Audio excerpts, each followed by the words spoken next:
I'm kinda disappointed with myself that I've seen as much anime as I have without watching Pet Shop of Horrors. It's such a short watch, 4 episodes long, it's an OVA series, and that's easily its biggest flaw, it's just that it's so short. But when I was watching this, in episode 1 or in the beginning of episode 2, I was already so hooked on this series that by the time I finished with the 4th episode, I wasn't keeping track of anything. I was like, yes, give me that next episode, but then it was just like, nope, and just brings me back to the DVD menu, and I was just, no, so disappointed that it's only 4 episodes long. This needs to be like 24 episodes long just because every episode I really enjoyed it, and basically, Pet Shop of Horrors has this overlying story to it, which each episode is kind of like a short story involving different customers to this pet shop. It's not an ordinary pet shop though. The pet shop here is actually under investigation for distribution of drugs and also a few murders as well.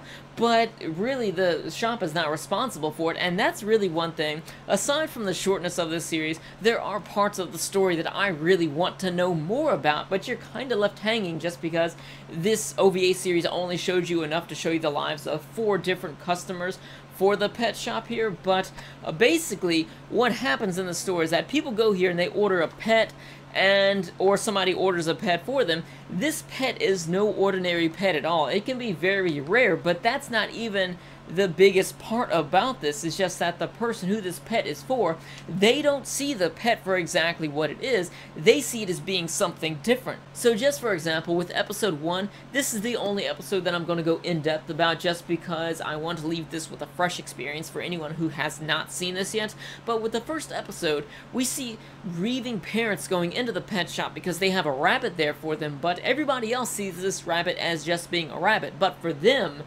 it's their dead daughter. And this is something that we see within a lot of episodes. People have this pet that they pick up. Everybody else sees it for what it is, but for them, it's something very special. This pet, or all the pets, always come with a specific set of rules that you must never break.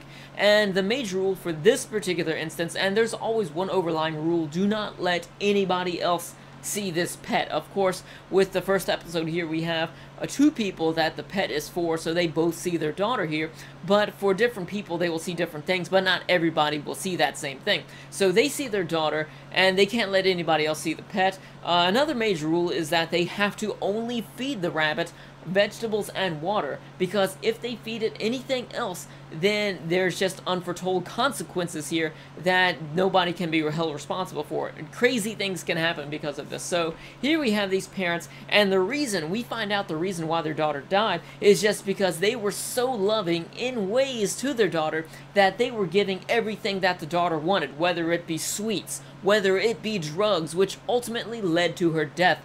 And these parents' willpower, you know, their poor willpower and just giving into everything that their daughter wanted is really their downside, and depending on what a person has inside of them can really change the outcome of the episode. Of course, there are a lot of deaths involved with the customers of the Pet Shop of Horrors, but it's not all negative like this. The parents have such weak willpower, and they just give in to everything that their daughter wants just because it's that sweet little face and they love her.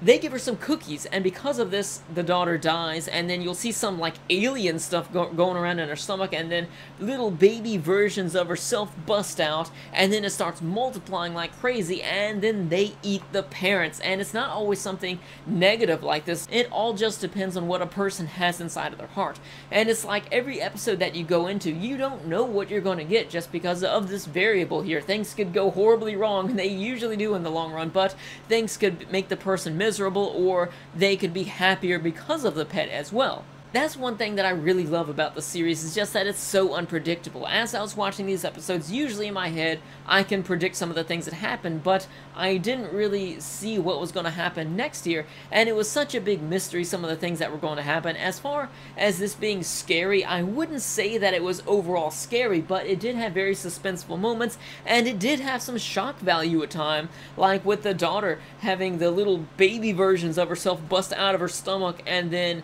they're like eating their parents, and then the detective and also the manager of the pet shop walk in the door, and it's just a ton of rabbits there because they see things differently. But it's just such a suspenseful story here, and I really wish that there was more.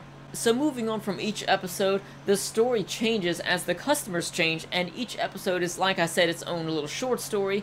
Now, we do see this overlying story here about the pet shop owner and also this detective, but I really didn't care for that part as much just because I felt that it was very unrealistic, and I really felt that that part of the story was kind of weak, because here you have from the customer's point of view, because each episode is mostly told from their eyes. You have this suspenseful story about where their weakness as a person will determine their outcome with this pet, and it really just works together a lot like that. But then you have outside of that, you've got the owner of the pet shop, and you also have this detective, and I felt that it was kind of weak because the detective would go in there and kick in the door and be like, this person is dead, and I know they were at your pet shop, what happened? And the guy's like, well, I sold them a mermaid, and everybody knows there's no mermaids, or there's no evidence of mermaids, so the guy's like, well, there aren't any mermaids, and the guy's like, well, here, I have the paperwork, where the guy signed it, and when he bought it, here, if you want to see, and that's enough for the detective. He's like, oh, okay, well, if you've got the paperwork saying that you sold this guy a mermaid, sure, why not?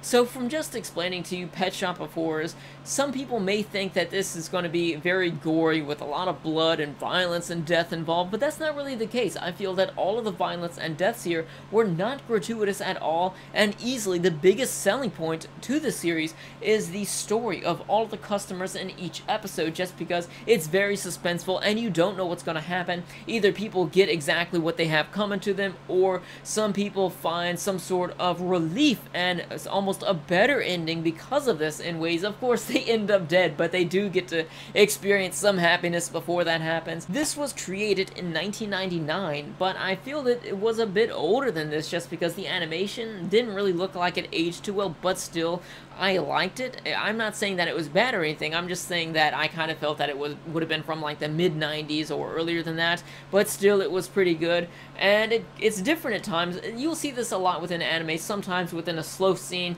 it won't be as detailed as it will be within more suspenseful or eventful scenes, and that's really something that I noticed within Pet Shop of Horrors, but it's not really all that bad or anything, but you really can tell the difference between a moment where you have characters talking and not much is going on, between the moments when everything is just hitting the fan and people are getting killed. You know, you can see a difference with that. As far as the audio goes, I watched some of this in sub, but I really watched most of this with the dub of this, and the dub wasn't the best ever, but it wasn't half bad. You could watch this with either sub or dub. I would recommend just watching it one time with sub and dub just for fun because it's really that good. So with the music here, I really enjoyed the OST. I really felt that everything that was going on within the scenes really matched the background music, and then the closing, the outro of the series, I really enjoyed that as well, which is also the DVD menu. So Pet Shop of Horrors, overall I really enjoyed this, and I really recommend everybody to watch this. Just check it out for Halloween, go have some fun. I picked this up from Amazon for $12,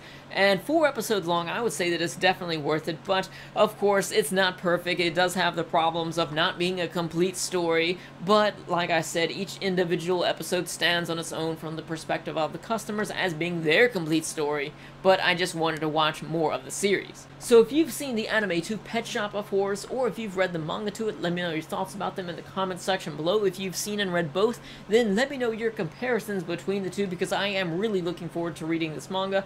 Thank you all for watching. I hope everyone has a happy Halloween, and I'll try to get around to reviewing some more horror series tomorrow and for the next few days after that. Thank you for watching. I'll see you later.